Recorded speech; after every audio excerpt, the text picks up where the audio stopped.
So Keechaka ఉపాధ్యాయులపై వేటు ఇది ఆదాబ్ కథనానికి స్పందన వచ్చింది.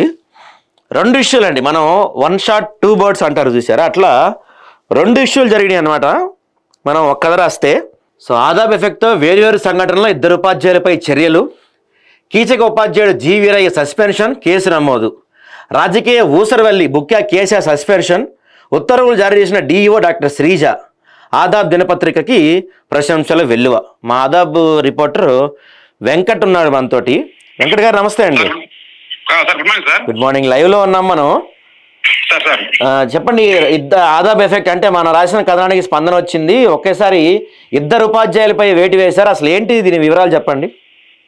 సార్ ఈ బూకే కేసు అనే ఉపాధ్యాయుడు సార్ గత కొన్ని సంవత్సరాలుగా పాఠశాలకి రాడు సార్. వచ్చినా కూడా ఏదో యూనియన్ నాయకులని సంఘ సమావేశాలు పాల్గొనడం, తిరగడం ఆయన పరిపాటి అయిపోతుంది.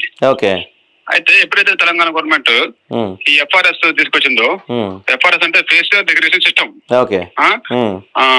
ఈ ఎఫ్ఆర్ఎస్ లో ఖచ్చితంగా ఉపాధ్యాయుడు 9 గంటలకు హాజరు వేసుకోవాలి, ఫోటో దిగాలి యాప్ లో, మళ్ళీ సాయంత్రం 4 గంటలకు ఫోటో దిగాలి సార్. అయితే ఈయన ఉదయం 9 గంటలకు ఫోటో దిగుతాడు, సాయంత్రం 4 గంటలకు ఫోటో దిగుతాడు. ఈ మధ్యాహ్న సమయం ఉంది సార్, ఈ సమయంలో బయట తిరుగుతూ ఉంటాడు. బయట అంటే ఆయన సొంత పనులు చేసుకుంటా ఉంటాడా?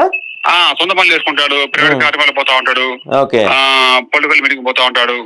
ప్రభుత్వ ఉద్యోగి అనే వ్యక్తి not only teachers, any government employee ఈ రాజకీయ నాయకులతోని రాజకీయ సమావేశాల్లో పాల్గొనకూడదని తెలంగాణ గవర్నమెంట్ మొన్న మేయర్ జీవో వచ్చింది.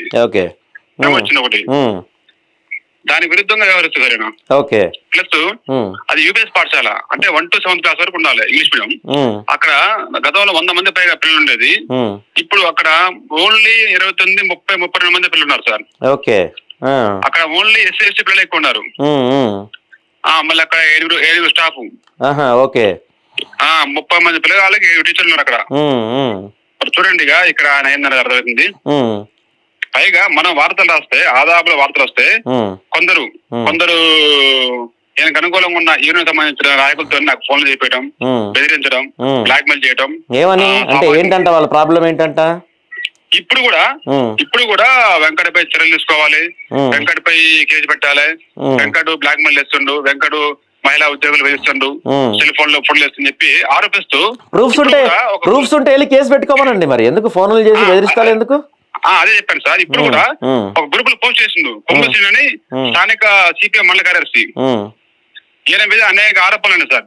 ఈయన మీద అనేక ఆరోపణలు ఉన్నాయి. ఈయన కూడా మనం అన్వేషిస్తున్నాం, ఈయన కూడా మనం ఇన్వెస్టిగేషన్ చేస్తున్నాం ఆయన చేసిన అరాచకాల గురించి. త్వరలోనే దాని మీద కూడా మనం ఆగిపెడతాం సార్. అయితే ఇప్పుడు ఈయన ముఖ్య కేశవ ఒకళ్ళు జి వీరయ్య వీళ్ళపై ఉన్న అంటే కీచక ఉపాధ్యాయులు అన్నారు కదా, ఏంటి వీళ్ళు అంటే ఎలాంటి పనులు చేశారు, ఎందుకు కీచక? ఈ వీరయ్య అనే వ్యక్తి గతంలో పాలే నియోజకవర్గంలోని కమ్మారోళ్ల మండలం తెల్లారిపల్లి గ్రామంలో పనిచేశారు సార్. పనిచేసినప్పుడు అక్కడ కూడా ఇదే విధంగా అంటే 2 నుండి 5వ తరగతి పిల్లలతోని దగ్గర లాక్కోవటం, వాళ్ళని తాకరాని చోట వాళ్ళ శరీర భాగాలను అవయవాలను తాకటం, గిచ్చడం, గిల్లటం, గుట్టొచ్చి బ్యాటచ్ అనేది ఎవరు చెప్పాలా? టీచరు, లేని టీచర్ చెప్పాలి పిల్లలకి.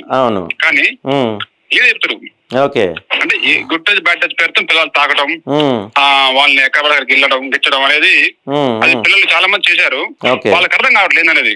అందులో 1-2 పిల్లలు కొంచెం మెచ్యూరిటీ ఉన్న పిల్లలు తెలివి వ్యవహరించి వాళ్ళ ఇంట్లో వాళ్ళ అమ్మాయి చెప్పగానే వాళ్ళ పేరెంట్స్ చాలాగానే ఒక్కొక్కరు బయటకు వచ్చారు సార్. బయటకు వచ్చేసి స్థానిక విద్యాధికారితో ఎంక్వైరీ చేయించారు. ప్లస్ అది కాకుండా DCPO district child protection unit legal officer Suresh madam గారితో కూడా విచారణ చేయించారు. విచారణ చేపిస్తే పిల్లలు 100% వాస్తవం అండి, మమ్మల్ని అనేక సార్లు ఇలా చేశారు, మాకు అప్పుడు తెలియదు అని చెప్పి పిల్లలు బహిరంగంగా చెప్పారు. చెప్తే దీనిపై విచారణ చేపించిన స్థానిక సంస్థల అదనపు కలెక్టర్ ఖమ్మం డిఓ అయిన డాక్టర్ పి శ్రీజ మేడం గారు ఇవన్నీ వాస్తవాలను తెలడంతో నిన్న వారిపై చర్యలు తీసుకున్నారు. ఒక్కొక్కరిపై సస్పెన్షన్ పెట్టేశారు. ఈ జి వీరయ్య అనే ఉపాధ్యాయుడిపై కూడా కేసు నమోదైంది సార్. కేసు నమోదైంది, ఎఫ్ఐఆర్ పడింది. పోక్సో అనేది తెలిసింది. పోక్సోనా? Okay, very good. అయితే ఇప్పుడు ఎవరైతే ఆదాబ్ హైదరాబాద్ లో మనం సామాజిక అంశాలని విశ్లేషిస్తూ మనం ప్రజా సమస్యల్ని ప్రభుత్వం దృష్టికెళ్ళి, అధికారుల దృష్టికి తీసుకెళ్లి సామాన్యులకు న్యాయం జరిగేలా మన ఆదాబ్ హైదరాబాద్ దినపత్రిక వ్యవహరించడంతో ప్రజల్లో మంచి అభినందనలు వస్తున్నాయి sir. Nice, very good, very good. ఇప్పుడు ఎవరైతే మీకు చెప్పండి ప్రధానంగా డిఓ మేడం గారిని అమరిస్తున్నారు. ఇంతవరకు ఇలాంటి డిఓ రాలేదు మనకి అనేది sir. Dynamic lady officer madam. Okay, right అండి. అయితే ఎవరైతే మిమ్మల్ని ఆ గ్రూపుల్లో లేకపోతే ఫోన్లు చేసి బెదిరిస్తున్నారో వాళ్ళకి చెప్పండి, ఏమన్నా వాళ్ళకి దమ్ము ధైర్యం ఉంటే, ఆధారాలు ఉంటే మీరు బెదిరిస్తున్నట్టు, మీరు ఏమైనా ఇది చేస్తున్నట్టు పోలీస్ కంప్లైంట్ ఇవ్వమనండి, లేకపోతే మన ఆఫీస్కి రమ్మనండి, మన స్టూడియోకి రమ్మనండి. ఎందుకంటే మనం నిజాలపై నిజాయితీగా పోరాడుతున్నాం, అన్యాయాలపై పోరాడుతున్నాం, ఎవరికి భయపడాల్సిన అవసరం లేదు. ఏదైనా పర్లేదు, ఎవరన్నా ఉంటే రమ్మనండి, ఏదైనా మాట్లాడదాం. ఖచ్చితంగా సార్. ఇదే కాదు, ఇంతకు ముందు కూడా మనం అనేక మంది ఉద్యోగులు సస్పెండ్ చేయించాం మన వార్తల ఆధారంగా. ఏ మండలంలో ఒక ఉద్యోగి, ఒక పంచాయత్ సెక్రటరీ సార్, ఒక పంచాయత్ సెక్రటరీ మహిళా పారిశుద్ధ కార్మికులకి శర్వాణిలో అస్థిరలు చూపిస్తూ వాళ్ళు ఈ విధంగా చేయాలని ప్రోత్సహిస్తే ఆ వార్తను కూడా మనం రాసాము. రాస్తే ఆయనపై సస్పెన్షన్ పెట్టి పడలేదు, కానీ బదిలీ అయింది. బదిలీ అయ్యాడు వేరే మండలానికి. ఇప్పుడు ఎంక్వైరీ నడుస్తుంది. రేపు మాపు ఆయన సస్పెండ్ అయ్యే అవకాశం ఉంది. ఆయనకు కూడా ఆ సెక్రటరీ కూడా ఈ వంత పాడుతున్నాడు, ఈ సోకాల్ నాయకుడు అంత పాడి మనం ఏదో తప్పు రాసామని మనపై ఆరోపణ చేస్తుండు. మనం తప్పు చేస్తే అధికారులు ఎందుకు ఆయన బదిలీ చేస్తారు సార్? అంతేగా మరి. అయినా ఒకవేళ మనం తప్పు చేస్తుంటే వాళ్ళు అన్నట్టు ప్రూఫ్స్ ఉంటే వాళ్ళ దగ్గర పోయి కేసు పెట్టుకోమనండి. ఎందుకు మాటలు ఏంటంటే సమాజంలో మనపై విష ప్రభావం అంటే విష సంస్కృతి ఏముంటదండి, విషయాన్ని చెప్తూ అసత్య ఆరోపణలు చేస్తూ గోడ గడుపుకోవడం కోసం సదరు నాయకుడు ఆ విధంగా వివరిస్తున్నాడు సార్. కూడా నాకు కూడా ఉంది. రేపు మాపో మీ దృష్టి పట్టుకొస్తాను, దృష్టి కూడా ఖచ్చితంగా సార్ చేద్దాం. ద్వారా ఆయనపై చర్యలు తీసుకోవాలి సార్. తప్పకుండా చేద్దామండి. అది కూడా ఇట్లానే మీరు ఏమన్నా ఉంటే ప్రభుత్వ ఉద్యోగులు వాటిపైన ఖచ్చితంగా వెలికి తీసుకొచ్చే ప్రయత్నం చేయండి. ఎటువంటి బెదిరింపులకి, ఎటువంటి వాటికి ఆదాబ్ హైదరాబాద్ భయపడదని అందరూ గుర్తుపెట్టుకోండి. రైట్ అండి, థ్యాంక్ యూ అండి. సో ఎవరు బెదిరించినా, మీరు ఎట్లాంటి పనులు చేసినా, మీ దగ్గర న్యాయం నిజాయితీ ఉంటే మీరు భయపడరు. మా దగ్గర న్యాయం నిజాయితీ ఉంది కాబట్టి మేము భయపడతలేదు. ఏదో అంటున్నారంట కదా, మా రిపోర్టర్ని బెదిరించే ప్రయత్నం చేస్తున్నారంట కదా, మీకు దమ్మున్నది చేసుకోండి. నిజంగా ఆయన బెదిరించినట్టు లేకపోతే ఇంకేదో ప్రూఫ్స్ ఉంటే తీసుకెళ్ళి పోలీస్ స్టేషన్లో కంప్లైంట్ ఇచ్చుకోండి. ఇష్టం వచ్చినట్టు మాట్లాడి ఏదో ఇజ్జేస్తాం పీకుతాం పొడుస్తామంటే ఇంకా గట్టిగా, ఇంకా బలంగా ఉంటుంది ఆదాబ్ హైదరాబాద్ పోరాటం. గుర్తుపెట్టుకోండి. ఏదో తాటాకు చప్పుళ్లకు, మీ చిన్న చిన్న వాటికో భయపడి బెదిరిపోయే వాళ్ళు కాదు ఆదాబ్ హైదరాబాద్ వాళ్ళు. గుర్తుపెట్టుకోండి. మరింత బలంగా, మరింత కఠినంగా వ్యవహరిస్తాం. మరింతగా మీ యొక్క వీటిని అవినీతి కానీ మీరు చేసే పనులని వెలికి తీసే ప్రయత్నం చేస్తాం. భయపడే సమస్య అయితే లేదు. సో చూద్దాం ఒకసారి. ఇక్కడ ఇతను బుక్యా కేష్యా అంట. ఇప్పుడు కాదండి, నేను ఎప్పటి నుంచో చెప్తున్నా, 100 మంది ఉండే ఆ పాఠశాలలో ఇప్పుడు కేవలం 30 మంది విద్యార్థులకు పరిమితం అయిపోయిందంట. 7 టీచర్లు ఉన్నారు. 100 మంది ఉండే అది 30 మందికి ఎందుకు పరిమితం అయింది? ఎవరైతే ఈ సోకాల్ టీచర్లు ఎవరైతే ఉంటారో, ప్రధానోపాధ్యాయుడు ఎవరైతే ఉంటారో, ఇట్లాంటి వాళ్ళే కాదు, నాట్ ఓన్లీ దిస్ ప్రధానోపాధ్యాయుడు, అన్ని చోట్ల ఉన్న టీచర్లు, ఈ ప్రభుత్వ ఈ స్కూల్స్ కాలేజీల్లో పనిచేస్తున్న వాళ్ళ మెయిన్ పని ఏందయ్యా అంటే, పొద్దున్నే రావాలా, తంబో ఫేస్ రికగ్నిషన్ పెట్టాలా, బయటికి పోయి వ్యాపారాలు చేసుకోవాలి. రియల్ ఎస్టేట్లు, లేకపోతే ప్రైవేట్ కళాశాలలకి అవి ఉంటాయి ఇక పిల్లల్ని జాయిన్ చేయటాలు, ఇట్లాంటి పనులన్నీ చేసేది కూడా ఈ గవర్నమెంట్ ఉపాధ్యాయులే. అందరిని అంటలేదండి, దీంట్లో కూడా మంచి వాళ్ళు చాలామంది ఉన్నారు. పేద విద్యార్థుల్ని ఖచ్చితంగా మంచి మార్గంలో పెట్టాలి, వాళ్ళకి మంచి చదువు చెప్పాలని ప్రయత్నించే ఉపాధ్యాయులు చాలామంది ఉన్నారు. వాళ్ళకి నా నమస్కారం. కానీ ఇలాంటి చీడపురుగులు కూడా ఉన్నారు. ఇలాంటి చీడపురుగులు కూడా ఉన్నారు. ఇలాంటి చీడపురుగుల వల్ల మీకు చెడ్డ పేరు వస్తుంది. ఉపాధ్యాయులంటే మాకు చాలా గౌరవం. ఎందుకంటే ఈ ప్రైవేట్ కళాశాలలో లక్షలు ఫీజులు కట్టుకోలేని మాలాంటి సామాన్య మధ్యతరగతి పిల్లలందరూ కూడా ఈ ప్రభుత్వ పాఠశాలలోనే చదువుకుంటారు. ఇలాంటి కీచకులు లేకుండా, ఇలాంటి 3rd క్లాస్ ఫెలోస్ లేకుండా న్యాయంగా పిల్లల్ని చక్కగా తీర్చిదిద్దే పని జరిగితే మాత్రం అసలు ఈ కార్పొరేట్ వ్యవస్థే ఉండదు. వీళ్ళందరూ కూడా ఆ కార్పొరేట్ కాలేజీలకి వాళ్ళకి కొమ్ము కాస్తూ కార్పొరేట్లు వాటిని పెంచే ప్రయత్నం చేస్తూ ఈ గవర్నమెంట్ స్కూల్స్ని, గవర్నమెంట్ కాలేజీలని నిర్వీర్యం చేసే పనిలో ఉంటారనమాట. ఇదొక ఎత్తు అయితే అది మరి దారుణం.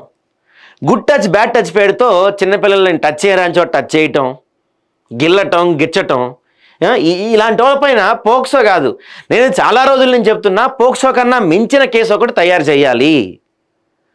ఎందుకంటే పిల్లల్ని అంటే 16 ఏళ్ళలోపు ఇట్లా చిన్నపిల్లల పైన ఈ సెక్షువల్ దాడి జరిగితే పోక్సో కేసు పెడతారు, మనకి అది పోక్సో చట్టంలో ఉంది. కానీ ఇది వేరు. ఎందుకంటే పాప మా స్టూడెంట్ ఎవరైతే ఉంటుందో ఒక పాప, ఆ పాప ఉదయం 9 గంటల నుంచి సాయంత్రం 5 గంటల వరకు వీడి ముందే ఉంటుంది కదా, స్కూల్లో అంతే ఉంటుంది కదండి. సో వీడు రకరకాలుగా పలుమార్లు పలు విధాలుగా ఆ పిల్లల్ని ఇబ్బంది పెట్టుంటాడు. కాబట్టి ఇలాంటి వాళ్ళపైన పోక్సో లాంటిది కాదు, ఇంకా బలమైంది ఏదన్నా చట్టం రావాలి, బలమైంది రూపొందించాలి. బయట జరిగే తప్పులకి పోక్సో, కానీ స్కూల్స్లో కాలేజీల్లో ఇలాంటి వాటిని ఏమంటారు ప్లే స్కూల్స్లో కావచ్చు, చిన్నపిల్లల స్కూల్స్లో కావచ్చు, ఇలాంటి చోట్ల ఇలాంటి సెక్షువల్ అసాల్ట్ జరిగితే మాత్రం ఆ శిక్షలు ఊహకందనంత భయంకరంగా ఉండాలి. ఆ శిక్షలు చూసి మరొకడికి ఆ ఆలోచన రావాలంటే తడిసిపోవాలి. అలా ఉన్నప్పుడే ఇలాంటి వాళ్ళంతా మారుతారు. సమాజంలో పవిత్రమైన ఉపాధ్యాయ వృత్తిలో ఉన్న ఉపాధ్యాయుల వృత్తికే కళంకం తీసుకొస్తున్నారు. విలాసాలకు అలవాటు పడి వికృత చేష్టలతో విద్యార్థుల బంగారు భవిష్యత్తుతో చెలగాటమాడుతున్న విద్యా వ్యవస్థకు మసకబారుస్తున్న 2 ఉపాధ్యాయులపై ఇటీవల ఆదాబ్ హైదరాబాద్ దినపత్రికలో ప్రచురిత కథనాల ఆధారంగా జిల్లా విద్యాశాఖ అధికారులు చర్యలు తీసుకున్నారు. ఒకటి మాత్రం హ్యాట్స్ ఆఫ్ అండి విద్యాశాఖ అధికారి గారికి, ఇందాక మా రిపోర్టర్ కూడా చెప్పారు, చాలా బాగా పనిచేస్తున్నారు మీరు డిఓగా. ఎందుకంటే చర్యలు తీసుకోవటం గొప్ప విషయం, చాలామంది అది కూడా తీసుకోవట్లేదు. మీరు చర్యలు తీసుకున్నారు, వీళ్ళపైన ఇంకొంత స్ట్రిక్ట్ యాక్షన్ ఏదైనా తీసుకోవాలని మా తరపున విన్నపం మీకు. పాఠశాల విద్యార్థిని విద్యార్థులకు విద్యాబోధన చేయకుండా తాకరాని చోట తాకుతూ అసభ్యకరంగా ప్రవర్తించిన కీచక ఉపాధ్యాయుడిపై విద్యాశాఖ అధికారులు ఎట్టకేలకు చర్యలు తీసుకున్నారు. కూసుమంచి మండలంలోని నరసింహులగూడెం ప్రాథమికోన్నత పాఠశాలలో జి వీరయ్య అనే ఉపాధ్యాయుడు వికృత చేష్టలతో విద్యార్థినులపై లైంగిక వేధింపులు పాల్పడిన విషయాన్ని అక్టోబర్ 19న ఆదాబ్ హైదరాబాద్ దినపత్రిక వెలుగులోకి తీసుకొచ్చింది. విద్యార్థినులపై ఉపాధ్యాయుడి లైంగిక వేధింపులైన శీర్షిక ప్రచురితమైన కథనానికి జిల్లా విద్యాశాఖ అధికారిని డాక్టర్ శ్రీజ స్పందించి విచారణ చేపట్టి సదరు ఉపాధ్యాయుడు జి వీరయ్యపై సస్పెన్షన్ వెట్టివేశారు. ఇప్పటికే పాఠశాల ప్రధానోపాధ్యాయుడు శివరావు ఫిర్యాదు మేరకు స్థానిక పోలీస్ స్టేషన్లో కేసు కూడా నమోదైంది. తిరుమలాయిపాలెం తిరుమలాయిపాలెం పాఠశాలలోని తరగతి గది 4 గోడల మధ్య దేశ భవిష్యత్తును తీర్చిదిద్దాల్సిన తిరుమలాయిపాలెం మండలంలోని ఎర్రగడ్డ ప్రాథమికోన్నత పాఠశాల ప్రధానోపాధ్యాయుడు బుక్యా కేశా దారి తప్పాడు. తోటి ఉపాధ్యాయులకు ఆదర్శంగా క్రమశిక్షణకు మారుపేరుగా ఉండాల్సింది పోయి పాఠశాలకు రావటమే ఆలస్యం. ఫేషియల్ రికగ్నిషన్ అటెండెన్స్ సిస్టమ్ ద్వారా హాజరు చేసుకొని రిజిస్టర్లో సంతకాలు చేసి బయటపడికి చక్కెరలు షికార్లు అలవాటు పడ్డారు. ఏం చేయాలండి ఇట్లాంటి వాళ్ళని? 100 మంది స్ట్రెంత్ ఉండే స్కూలు ఇట్లాంటి వాళ్ళు ఇప్పుడు 30 మందికి పరిమితమైంది. నెక్స్ట్ ఇయర్ ఇంకో 10 తగ్గుతారు, ఆ నెక్స్ట్ ఇయర్ ఇంకో 10 తగ్గుతారు, నెక్స్ట్ ఇయర్ స్కూల్ తీసేస్తారు. వీడికేం కాదు కదా, వీళ్ళ ఉద్యోగాలు వీళ్ళకి ఉంటాయి, వీళ్ళ జీతాలు వీళ్ళకి వస్తాయి, ఇంకో చోట ట్రాన్స్ఫర్ చేయడమే జరుగుద్ది. కానీ ఆ ప్రాంతంలో ఎంతమంది పేద విద్యార్థులు చదువుకోవాలన్న ఆశ నెరవేరకుండా పోతుంది చెప్పండి. ఈ కార్పొరేట్ స్కూల్స్లో ప్రైవేట్ స్కూల్స్లో చదవలేరు కదా మనలాంటి మిడిల్ క్లాస్ వాళ్ళు. ఎంతమంది మిడిల్ క్లాస్ వాళ్ళు పేద విద్యార్థులు వాళ్ళ పిల్లల్ని చదివించుకోవాలన్న ఆశలు చిదిమేస్తున్న వాళ్ళు అవుతున్నారు కదా వీళ్ళంతా. దీంతో ఇందిరమ్మ రాజ్యంలో పాఠాలు చెప్పని పెద్ద సరైన శీర్షికన అక్టోబర్ 16న ఆదాబ్ హైదరాబాద్లో ప్రచురితున్న కథనంపై విచారణ చేపట్టిన జిల్లా విద్యాశాఖ అధికారిని డాక్టర్ శ్రీజ సదరు ప్రధానోపాధ్యాయుడు బుక్యా కేశాను సస్పెండ్ చేస్తూ ఉత్తర్వులు జారీ చేశారు. ఈ సందర్భంగా విద్యార్థుల తల్లిదండ్రులు, విద్యార్థి సంఘాలు హర్షం వ్యక్తం చేస్తూ ఆదాబు కృతజ్ఞతలు, జిల్లా విద్యాశాఖ అధికారిని డాక్టర్ శ్రీజకు అభినందనలు తెలియజేశారు. ప్రజలకి, ప్రభుత్వానికి వారధిగా ఉంటూ ప్రజా సమస్యలను ప్రభుత్వం దృష్టికి తీసుకెళ్లి న్యాయం జరిగేలా నిజాలు నిర్భయంగా రాయటంలో ఆదాబ్ హైదరాబాద్ దినపత్రిక ముందంజలో ఉంటుందని మరోసారి నిరూపించిందని పలువురు సామాజిక కార్యకర్తలు, మేధావులు ప్రశ్నిస్తున్నారు. ఎవరైతే ఇప్పుడు ఇదంతా చూసి ఈయనకి సపోర్ట్ వచ్చేవాళ్ళు, ఆయనకి సపోర్ట్ వచ్చేవాళ్ళు అది చేస్తాం, ఇది చేస్తాం, పొడుస్తాం, పీక్తాం అంటున్నారంట కదా. రండి, మీరు ఇక్కడే మా ఆఫీసు, ఎప్పుడైనా రావచ్చు, ఏదన్నా పడవచ్చు, ఏదన్నా బీకచ్చు.